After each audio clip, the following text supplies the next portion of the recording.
Na aula de hoje, continuaremos falando um pouco sobre o mês da consciência negra, algo que já iniciamos em nossas aulas síncronas. Hoje, mais especificamente, trabalharemos a figura de Zumbi dos Palmares neste mês da consciência negra. Quando falamos sobre o mês da consciência negra, não podemos deixar de fora a figura de Zumbi dos Palmares.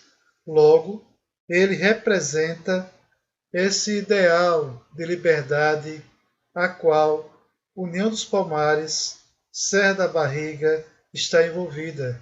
Então, Zumbi dos Palmares é um dos grandes nomes da história do Brasil. E é sobre ele que falaremos nesta videoaula. Uma das suas frases, a qual podemos colocar aqui, é que é chegada a hora de tirar nossa nação das trevas da injustiça racial. E que injustiça racial ele se refere? À escravidão. Não somos descendentes de escravos. Os africanos que vieram para aqui não eram escravos. Eles lá eram pessoas, reis, rainhas, guerreiros, e foram injustamente trazidos à força e colocados aqui para serem escravos. Então eles foram escravizados. Então é chegada a hora de tirar a nossa nação das trevas, da injustiça racial. Quem foi então Zumbi?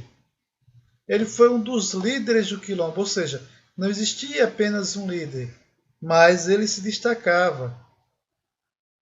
Palmares foi um dos mais longevos quilombos da história do nosso país, ou seja, foi o que durou mais tempo.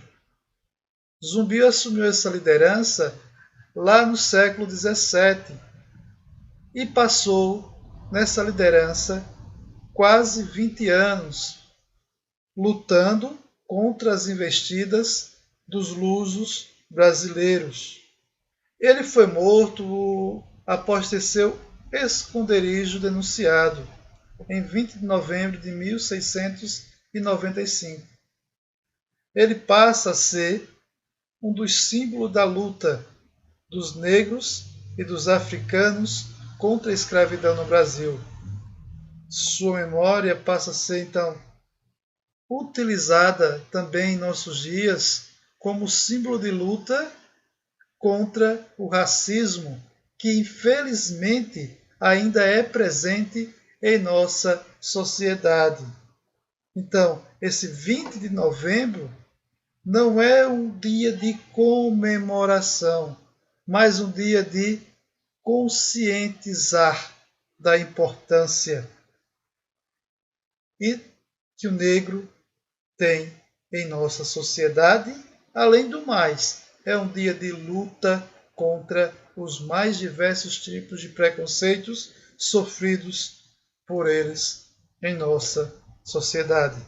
O Quilombo dos Palmares ele surge no final do século XVI e recebe esse nome pela quantidade de palmeiras que existiam nesta região, no lugar onde se originou um dos primeiros grupamentos, que é justamente na Serra da Barriga.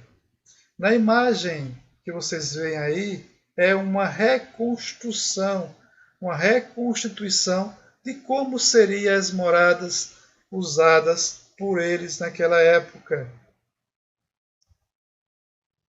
Palmares era uma junção de mocambos.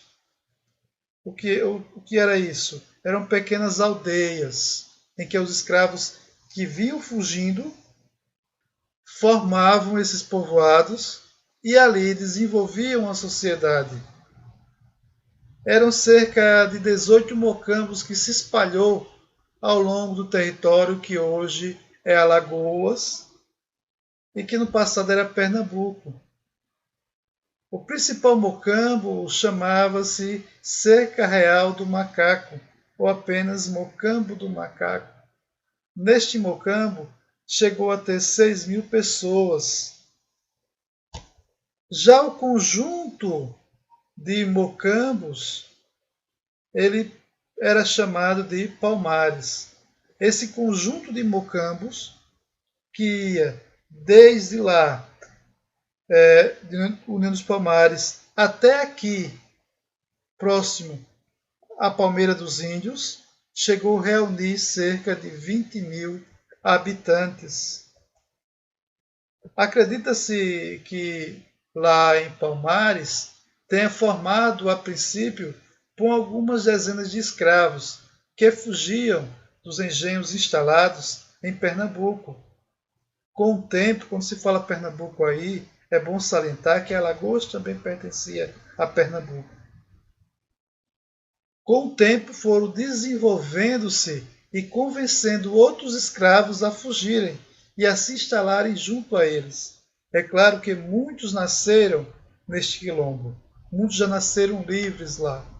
Ao longo de sua existência, Palmares resistiu a diversas expedições enviadas tanto por holandeses, quando o Nordeste foi ocupado por forças holandesas, forças comerciais, e também tropas portuguesas.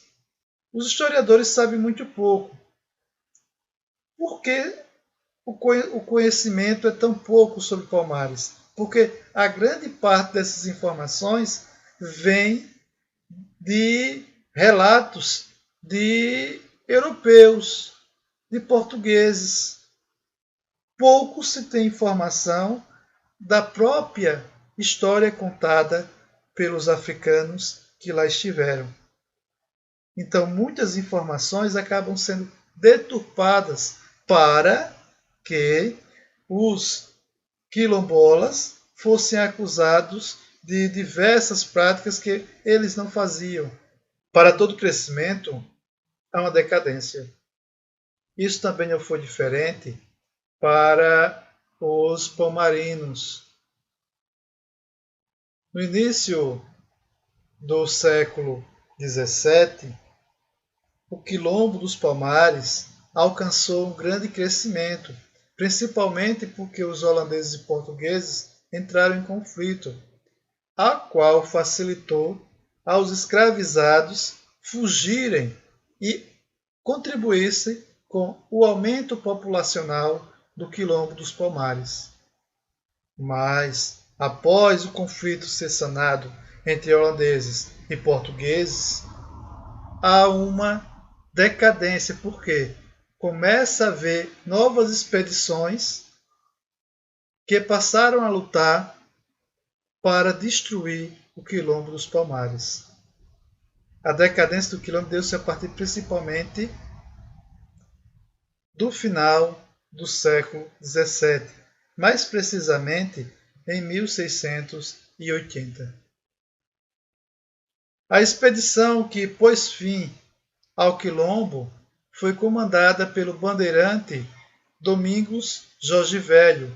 Ele foi contratado para destruir os Palmares. Então esse Bandeirantes, além das somas em dinheiro, também recebeu autorização de escravizar parte desses negros capturados e revender em outras terras. Então, para ele era vantajoso. Então, ele vai até o quilombo dos Palmares, junto com um grupamento de mercenários, e começa a essa luta em busca de, na região da Serra da Barriga, mais precisamente no Mocambo do Macaco, buscar destruir, a qual consegue em 1694.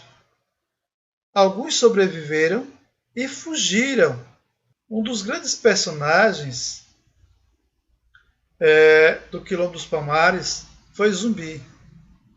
Ele ficou conhecido por ter sido um dos líderes e acabou pagando com sua vida por isso. Ele estava à frente, então ele era o mais perseguido. Pouca coisa sabemos sobre ele. algumas conclusões podem ser consideradas algumas verdades consolidadas até certo tempo, mas há atualmente alguns questionamentos levantados por alguns historiadores. É claro, alguns desses questionamentos podem ser considerados válidos, mas outra parte não. Até certo tempo, estava consolidada uma certa história que Zumbi tinha sido sequestrado em sua infância durante um ataque a Palmares e tinha sido criado por um padre que nomeou de Francisco e o alfabetizou. Isso também foi até colocado em um filme que trata justamente de Zumbi dos Palmares. Nessa história, relata que Zumbi teria fugido na adolescência, retornando a Palmares, lá assumindo uma posição de liderança.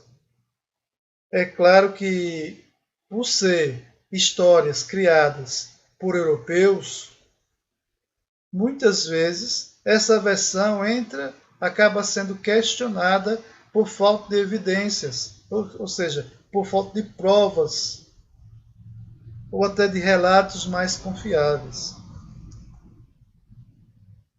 Mas existem algumas certezas.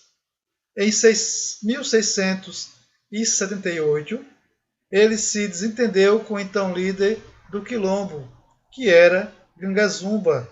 Isso aconteceu porque Gangazumba havia recebido uma oferta de paz pelos portugueses, a qual uma parte dos membros da comunidade quilombola não aceitavam, viam com desconfiança.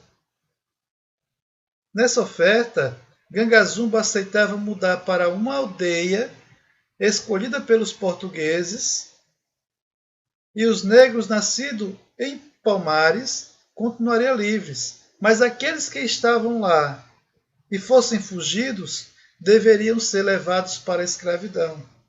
Nesse ponto de vista, Gangazumba aceitava. O grupo que se votou a favor de Zumbi negava isso. Então houve esse conflito de interesses. Gangazumba aceita a oferta dos portugueses, porque, segundo alguns relatos, estava sendo chantageado pelos portugueses. Diz que alguns parentes seus acabaram sendo usados como moeda de troca, porque eles foram sequestrados. O aceite de Gangazumba dividiu Palmares em parte. Os quilombolas votaram a favor de Gangazumba e outro votaram contra ele, inclusive o seu sobrinho Zumbi. Gangazumba acabou sendo morto, não sabe-se pelos portugueses ou pelos que estavam insatisfeitos com seu trabalho entre os quilombolas. A partir desse momento, com o afastamento definitivo de Gangazumba, Zumbi torna-se o principal líder. Mas para isso também ele vai entrar em conflito com o irmão de Gangazumba, o Ganazona. Mas acabou prevalecendo a ideia de Zumbi. Em 1678, torna-se o líder dos Palmares, que conduz a resistência palmarina nos últimos anos do Quilombo. Mas nem tudo foram flores. Zumbi passa a ser perseguido. O Quilombo passa a ser perseguido. Depois da expedição de Domingos Jorge Velho destruir o Mocambo dos Macacos, Zumbi e os sobreviventes fugiram para outras serras, na qual as serras as matas da Serra dos Irmãos, a qual ele ficou lá escondido durante 1 ano e meio, resistindo às perseguições. Essas informações elas passam a ser recebidas a partir de novos estudos que desmistifica a ideia de que Zumbi haveria cometido suicídio em 694. O que se sabe historicamente falando, é que Zumbi foi morto em 20 de novembro de 1695, depois que um dos seus companheiros, chamado Antônio Soares, revelou, após ser torturado, o local que Zumbi estava escondido. Um dos bandeirantes que acompanhava o Domingos Jorge Velho, André Furtado, organizou uma emboscada que localizou Zumbi e foi morto. A sua cabeça passa a ser exposta em Recife como forma de levar a população a ver que quem afronta a coroa portuguesa acaba como ele. Ou seja, era uma forma que a coroa portuguesa encontrava para afastar futuros revoltosos.